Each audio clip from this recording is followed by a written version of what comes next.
Wow.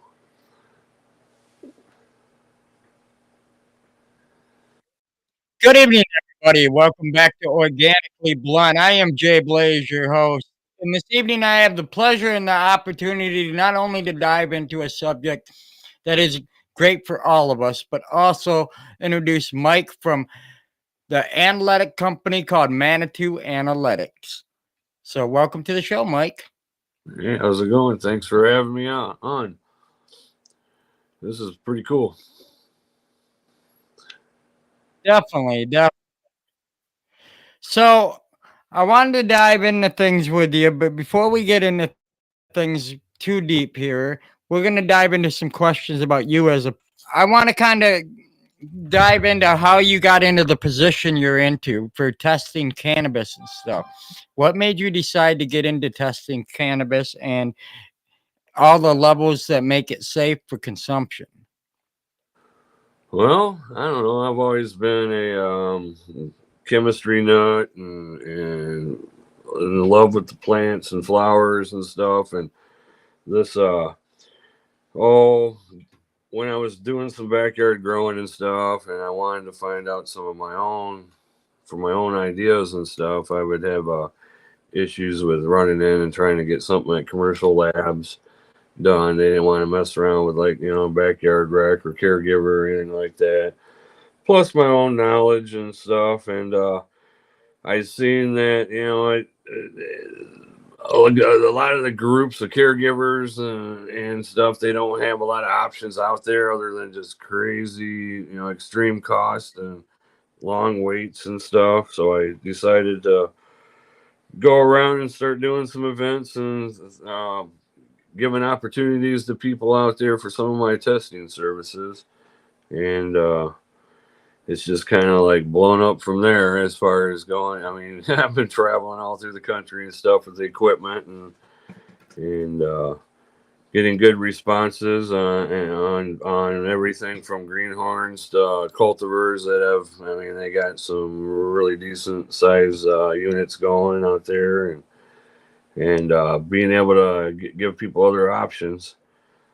And that's pretty much how I got started, or why, is just, overall my own curiosity and to see how stuff, reacted differently instead of trying to break down like in the old days. Oh, I don't know. I mean, there's some of the like you get blood rot going on. I didn't know what exactly what that was back in the day, and now with PCR tech, it's kind of cool to be able to get samples and test it and come to an end before things get out of control.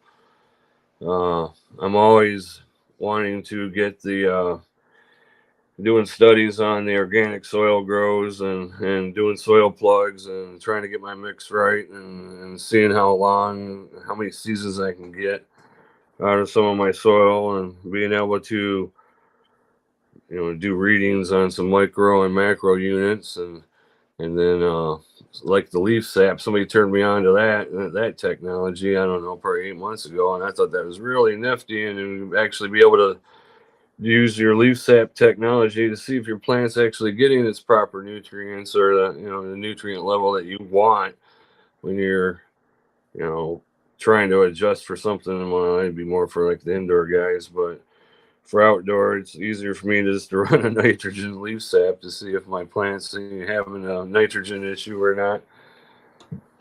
So Def- Definitely, and there's so many questions and so much we could dive into with this conversation because there's so many variables you can test on.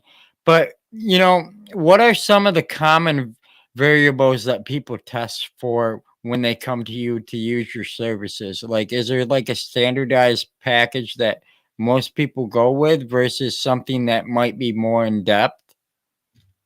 well, I mean, I get a lot of the potency, profiles that people want, a cannabinoid profile and a terpene profile. That's kind of ran into a little contest that I've been doing when I'm bouncing around. But like the bigger stuff, I guess like packages and stuff, we're firing up a mail order deal.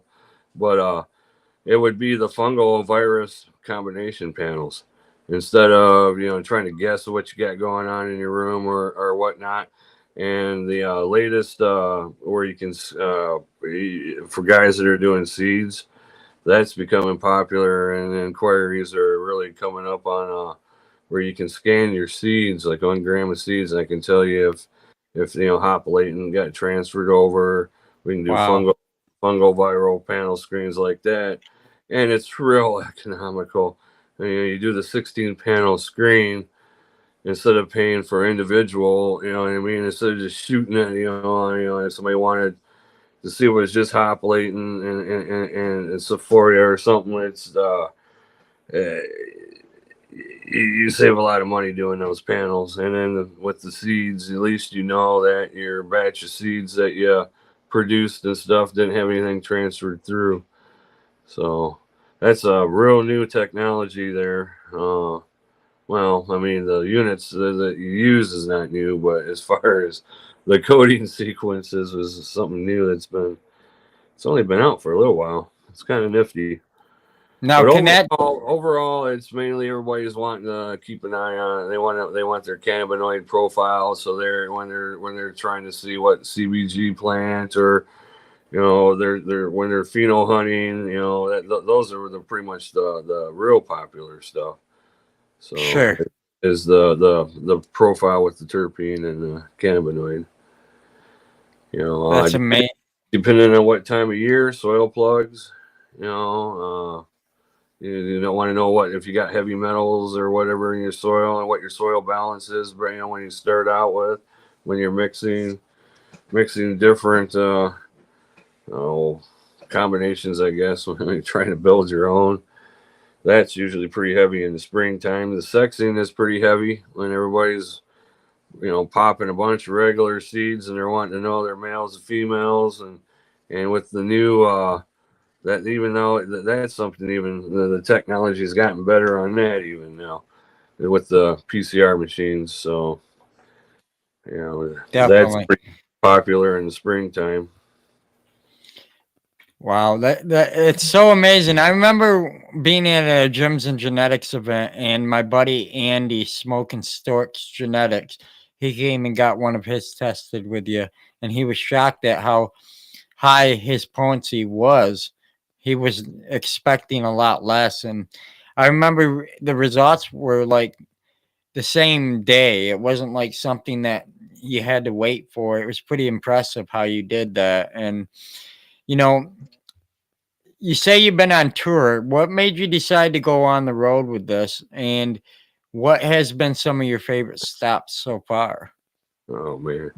Well, back in the day, fireworks was one of my side deals. That was one of my passions. And when I got sick and stuff, I kind of stepped down out of the fireworks scene.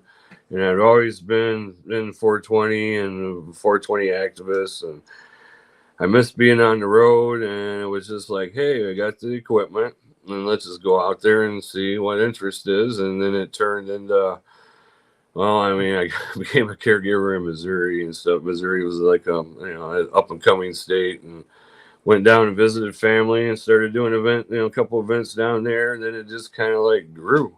And then it was Demery's idea on the tour, and it's like, you're going to all these events, and let's talking to all these different caregivers and different backyard rec individuals, and because and it just turned into this tour going to events, and I really enjoy it. I mean, I'm really whipped from this weekend's, uh, going down Missouri, man. I didn't know the heat got to me in August and stuff, and I went back, and it was fun. And now it's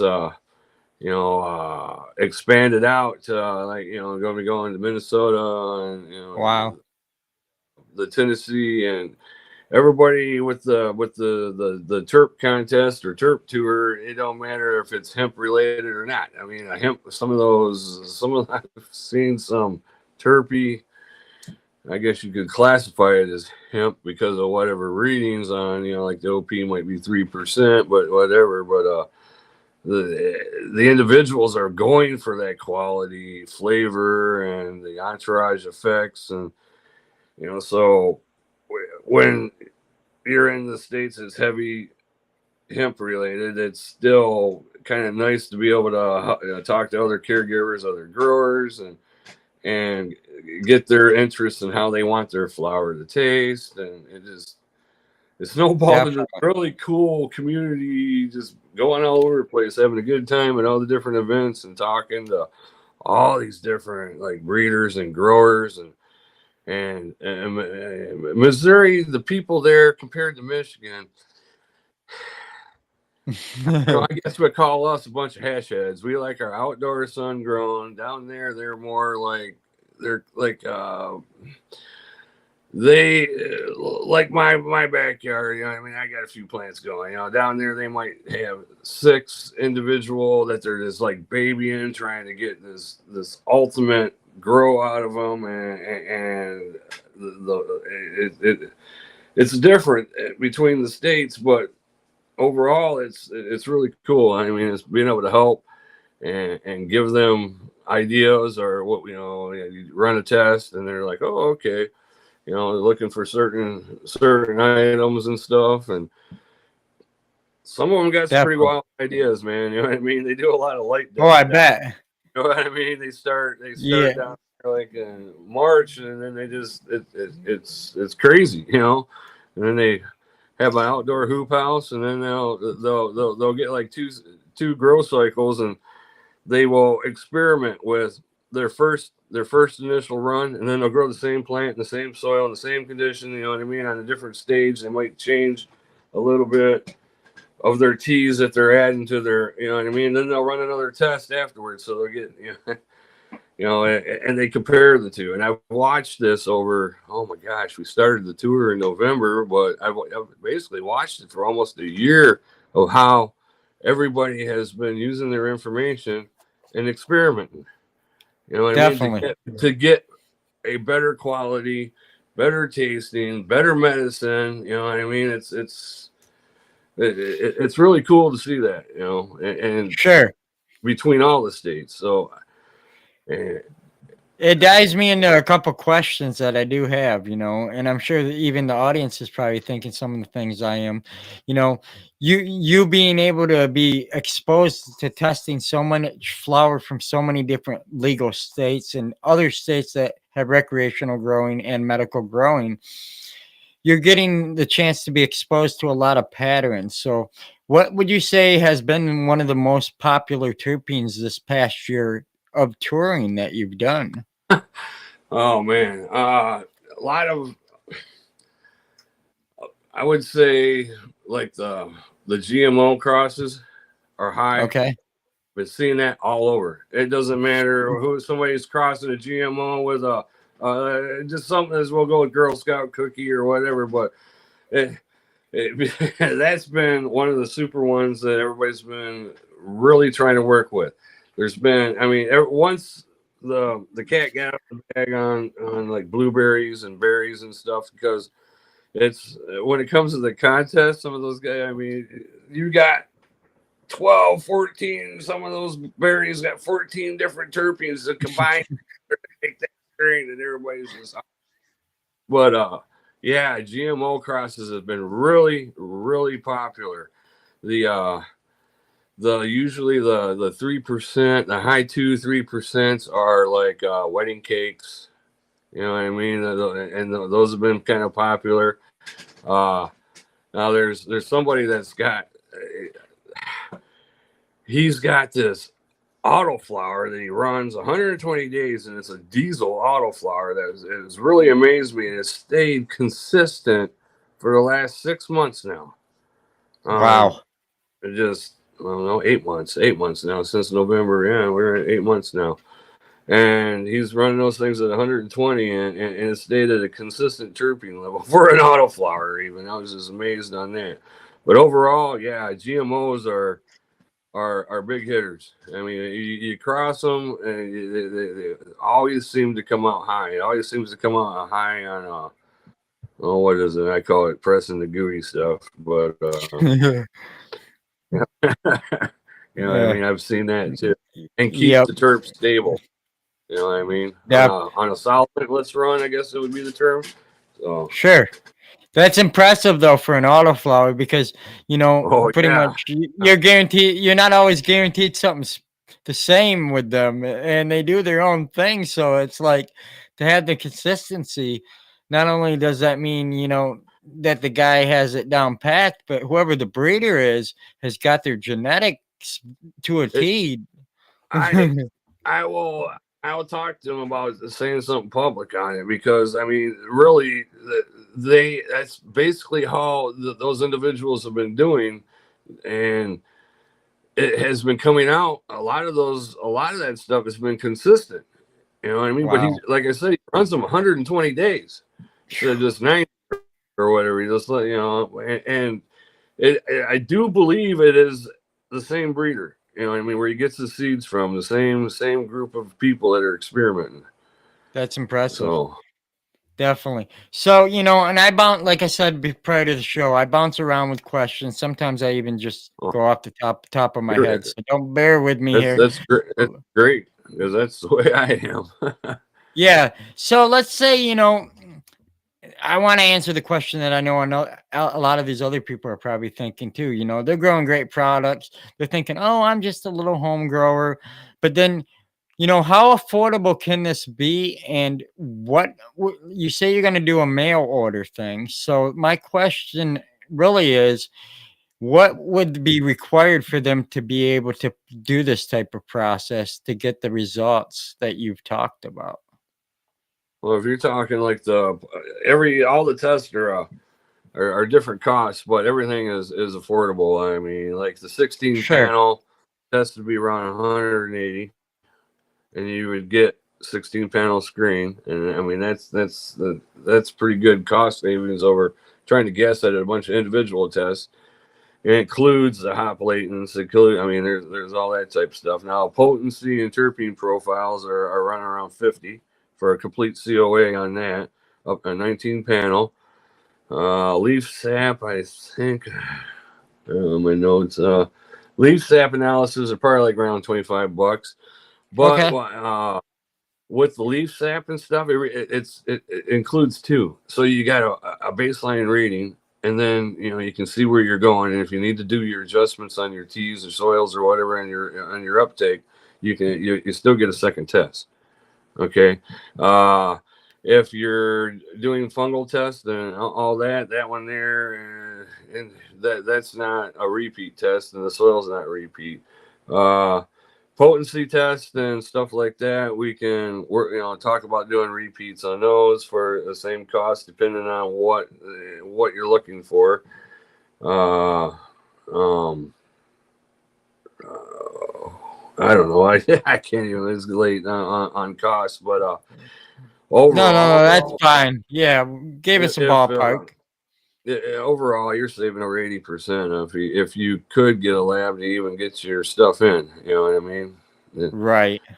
Oh, So what type of I guess the question would be like, what would I have to send in? Let's say I know nothing about testing, but I want to test my project that let's say I have some kind of project going or grow. And what would I have to send you? What exactly would be well. sent? It would be the question. If you need a sexing done, it don't matter. I can after 2 weeks of germination, it can just be a little chunk of a leaf. I mean, if you waited a month or whatever, it could be just a bigger. I mean, I only require it's a very small amount of material that goes for sexing. For potency terpene runs, it'd be 1 gram of flour. For fungal, that would be the same thing for your panels. Your fungal viral would be a gram of leaf of flour or whatever you needed tested. On the mail order stuff, the instructions and everything are in one of those kits. Actually, we're getting them put together, and we were getting our protos together and stuff, and it kind of looked, something like Nice. that. And you got your sample bag and all that, and return address and things. But uh, overall, you were saving almost 80% of going to, if you could even get into one of the state labs. And heck, I tell you right now, in Minnesota, there ain't a lab. They Wow. only have two people just apply for a permit there. I mean, it's just insanity. Missouri, there's a few Nah, but most of them are, so caught up with hemp COAs on the border from like Virginia and Tennessee and Kentucky. They have to have all their hemp stuff at that 3% mark, and they don't have time to really help a lot of the backyard people, and they're insanely in cost. But yeah, on quantity stuff, if somebody was wanting to go crazy on some, wanted to do a crazy pheno hunt, wanted to pick out the strongest males and females, there's a lot of quantity discounts. If you had a few, let's say, grow issues out in the field and you didn't know what was making your plant sick on the fungal viral, and even quantity, on that, and you needed 25 plants, and then all of a sudden it greatly changes the cost on the panels because of the basically it's based on the regions, the amount of regions that are used in the PCR. If it's just one or two, I mean, if you do a whole batch of 25 at a time, it's spread out more and easier to do. You know what I mean? So you can get a Absolutely. whole complete scan. The costs are down, and it's past the savings on. Sure. I mean, my Have you? premise is I don't. It's not like people are beating down the door. You know what I mean? More of when I'm on the road and getting samples and stuff like that. I mean, it's a nice retirement thing, and it's growing definitely as far as for our caregiver community all over. So, Definitely. It's awesome, but it brings the question to me also, is have you seen your testing actually benefit and help any of these growers firsthand to where they have had some issues going on, they tested with you to figure out what's going on, made the adjustments and then came back and you've seen them oh yeah, results actually improve. oh yes, especially when they're doing the terp profiles. They yes, I've seen that improve overall. I've seen, like I said, when they're adjusting, doing something with the leaf sap analysis and adjusting their teas and checking for the uptake. I've seen that. You know, I've used some of that analysis on the iron, zinc, and manganese uptake and stuff like that, and seen how they've changed stuff. And yes, oh yeah, that sorry, I'm getting No, tired. But yeah, yeah, no, no, it's you're really good. I'm cool. It's, gonna it's cool to see that, and see people trying to definitely. figure stuff out. And it's a lot of the southern states. You know what I mean? They're Sure. really want tune their stuff in, and I've Sure. seen I'm gonna that's why I've been down there so much, man. It's been I can imagine. I don't want to wear you out too much. I know you've been on the road. You said you did 1,600 miles this week. I mean, well, se- I've done 700 miles just in between today and yesterday alone yeah. It was myself. we had to go to Columbia for the home growers cooperative Friday event there, and we went to Columbia and then shot over to the St. Louis home growers for Wow. there. So yeah, it's 875 miles to Columbia, and then it's another Woo. hour and a half back up to St. Louis, and then yeah, it was quite the road trip. But I Oh, tell I you can though, imagine. that too, man, those communities have just amazing how much they're growing and getting getting stronger, and where all home growers and people can access good medicine and just well just about anything recreational. It's amazing to see the startups there. You know what I mean? Some of these guys in these locations are just now getting built, and it's really cool how it's just expanding hands over fist. And St. Louis area is quite the trip to, and it's a fun time to go in there and just talk to just so many different growers. You I'm know? glad they have a big scene there, because when you think of St. Louis, you definitely think of Anheuser and Busch, and their factories are right there. Because my aunt lives right by the Arch, and Oh, right. I've been through the breweries and stuff multiple times, and it's really cool, but to see an area that has prospered so much on alcohol actually start to Oh, turn that the other the way area to downtown cannabis. St. Louis, the city council actually changed it over. There's a green light section, I think, over by it's Cherokee Avenue or something. And a lot of those alcohol bars have changed over to 420. Wow, that is It's awesome. right there. Where, yeah, it's just it's amazing that how how everything's changed down there. You know. Right, definitely, yeah. I haven't been down there in years, so that's what I'm saying. That's impressive to see them make the switch from alcohol to cannabis is amazing. But I They're definitely, sharing it, is what it is. They're sharing it. yep. Everybody's sharing. I mean, it's a different it's different mentality down there. I mean, I could, they're just now talking about the gummies and the kids. You know what I mean? And it's I understand that. Anyway, they don't want any animal shaped stuff. We went through all that transition too, but they're not really like trying to stop anything with caregiver growth, recreational growth, dispensary growth.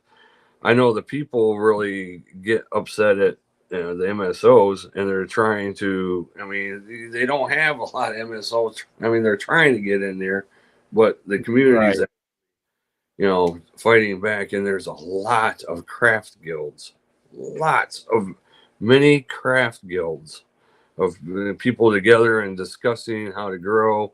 You might have somebody that's only doing 2 plants in their closet, and they got all this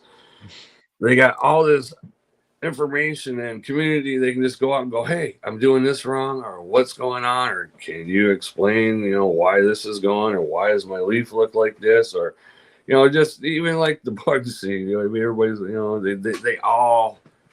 It's just amazing what goes on in that state down there. It really is.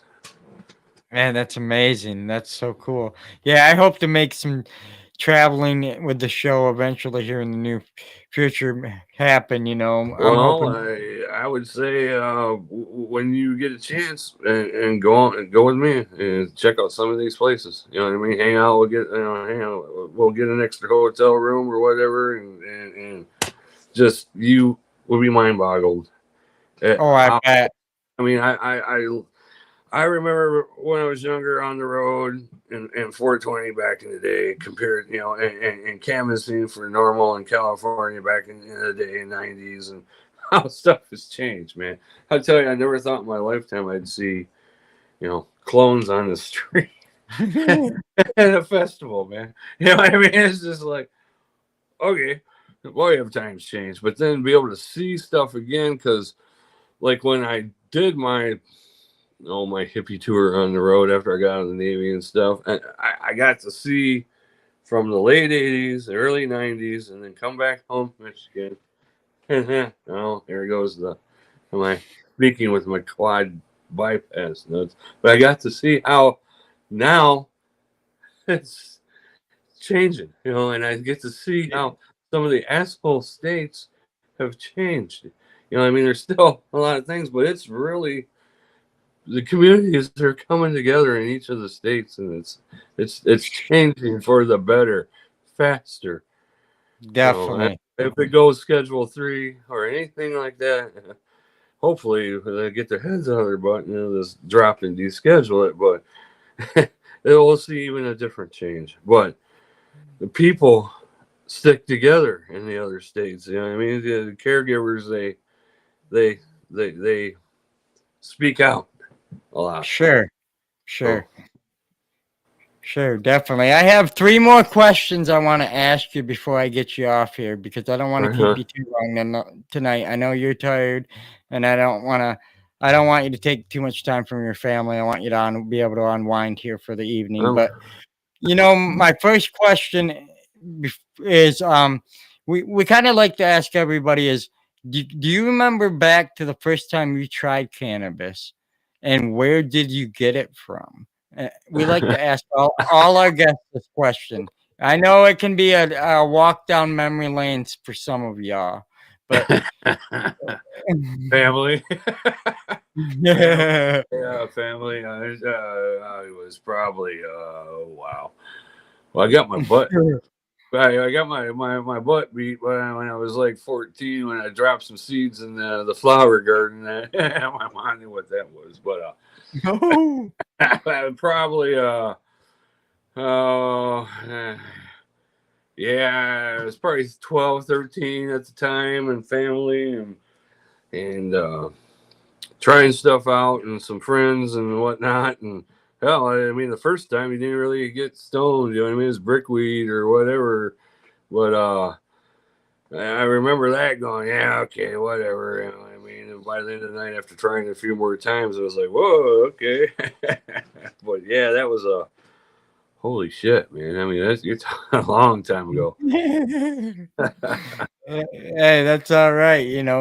Like my grandfather always used to say, he was 80 when he passed. He used to say, you can't buy experience, and you can't. And that's what you have. And that's what you're bringing to the show this evening. You have a lot of experience that a lot of us don't, that we haven't been exposed to. And we probably will never get a chance to on a lot of them Well, subjects that you've been through.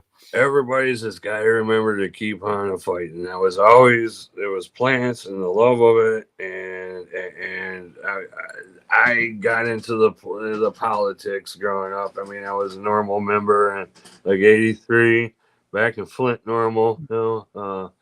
It was when I come back in '92 is when we fired up Traverse City normal and got it on the ballot for a misdemeanor ounce, uh, but it lost. I mean, barely lost, even for 30 some years ago. But the experiences of being on the road and fighting back, back in the night, it wasn't called community. It was just kind of like you had to search out where the best tie stick was around the corner or something. It's whatever city or Wow. I mean, the adventures of just trying to find the smoke when you're on the road, or the people was always, you know, the community was always growing, but it wasn't a community or called that back then. You know, and then just to see how the changes are, and then get to relive some of the changes from when I was younger on the road to now is really cool to see it grow leaps and bounds, and not have to look over your butt, just yeah, where's the boys at, that type of stuff, or get out the old Ozium because you're getting pulled over. Oh, I remember that stuff. Yeah. I didn't know it went that far back. No disrespect. I just didn't know it went back that far. Like we were using that in high school and we thought we were doing something. And to know that it goes beyond my years, that's impressive. That means it's been around a while. Oh yeah, yeah. You can think of it as the humorous array, the old fart bags. You got to have the bags and the Ozium to cover up. Oh, wow. Definitely. So, that leads me to my final question before I give you the mic one more time here. And this question is what makes organically blunt. We ask all the guests this question. There is a rule to this question. The one rule is you can't think about your answer. You got to blurt out the first thing that pops in your head. So here we go. With that being said, if you could smoke with anybody dead or alive, who would it be and why? Oh wow, dead or alive? Bob Marley, just because the karma, the vibes that his family and everything, and the music, and I would love to just be able to relax. You know what I mean, and just try some good Jamaican with him, and talk more politics. I guess you know what I mean, because he was a forefront in so much of what has came out in the community from his ideals and morals, and it just went all over the United States over a plant and it's medicine, and it's all of the above. You know what I mean? It is recreational, it is medicinal, it is musical. It's there's so much about it, and that's why I would love to sit back, even if it was just as his sister, one draw. Lita Marley and her son. One draw with them. Here you go. Just and kick it. That would be it. Definitely. Yeah, that would be impressive and totally awesome. So, I'm going to give you the floor with the mic here. Anything we missed that we didn't ask you that you might want the audience to know about, maybe where they can get their hands on your test and where they can connect and find you at? Oh well, yeah. There's the Instagrams and the Facebooks, and probably one of the events. I'm hoping to pop into gyms on the 19th, but there's different event schedules. As I get the mail order stuff out, some of the grow stores will have some of the mail order stuff available. Contact me on the Instagram and get something to you, especially in here locally in Michigan. I don't know. I think we pretty much covered everything, other than everybody just keep on. What? Oh yeah, call. That's right. She's like, what? Oh yeah, you can call too. I know it's late. Yeah, we've had a whatever it is, 818-866-420 North is the number to call. And we can discuss more or whatever on getting stuff out there. Other than that, I don't know. Hey, that's awesome. We had a hell of a chat tonight. I had a great time. Fun. You guys are always welcome back here on the Organically Blunt Show. Next time, don't be afraid to bring your wife on too. She's always welcome to come say hi if she'd like. And that orange, she's been running the test on the Light Lab 3 for me while I was trying to get set. She's right over here. Definitely, yeah. So. Yeah, we're all about family and everything. We understand you guys are a family business, and we respect that greatly. Like I always say to everybody, support local if you can, and if you can, support the small man, because they got to put food on the table a lot harder than any corporate company does. I can guarantee and promise you guys that. So, I want to talk about what we got going on. You're more than welcome to hang out and stay if you want for a few minutes here. We're going to talk about what we got going on this coming week and kind of let you guys know what's going on with that. I'm not sure who we got as far as upcoming guests yet this week. I haven't dove into my calendar, to be honest. It's been a crazy couple weeks, but I do know that I will be making my way out late Friday evening, so you'll see coverage coming in on Saturday, and it'll probably be posted on Sunday from Big Cloud Presents the Cure Michigan Cup in Jones's, Michigan, coming up this weekend. I think the tickets are like $30, $35 to get in the door. I could be wrong. I don't know. I see so many events. You're going to have to go over to their Instagram page to check out the exact pricing. Don't quote me on anything. But, they got 3 days of camping and more artists than you can shake a stick to. I can't even keep up with half of the people that are going to be there. Every day it's more and more and more. We're 4 days from the start of this, and they haven't had an event in Jones's, Michigan in a while now, but I can tell you every time they do, it'll blow the socks off you. So if you don't got nothing going on and you're in the Midwest, come on up. You'll get to meet me, hang out, smoke one, meet a lot of other great people from our local community here, and you're more than welcome to come hang out with us and enjoy the rest of your weekend. So with that being said, everybody, thanks for enjoying the Organically Blunt Show this evening. And I'm getting tongue twisted here myself. Yeah, sorry, but everybody's more than welcome to come on this show, and I want to make sure everybody knows that by the end of the show also. If you know a great guest or you think you have a great story, don't beat yourself up and think it's not good enough. Reach out to us. You might have an opportunity to come on the show. So with that being said, everybody, enjoy the rest of your evening, and thank you for being Organically Blunt. Thanks for watching Organically Blunt. Don't forget to like, comment, and subscribe up front. Shout out to our partners helping us grow. Seedsman Genetics, the pros you know. Country roots, soil, and grassroots too. Grow bags, keep your turfs just like new. Gorilla Grow 10 kind, LEDs shining bright. Atlas Seeds, Green Wolf, keeping your grow just right. Just right. Extreme gardening and smoking storks so fly. Use code Organically Blunt and give them a try.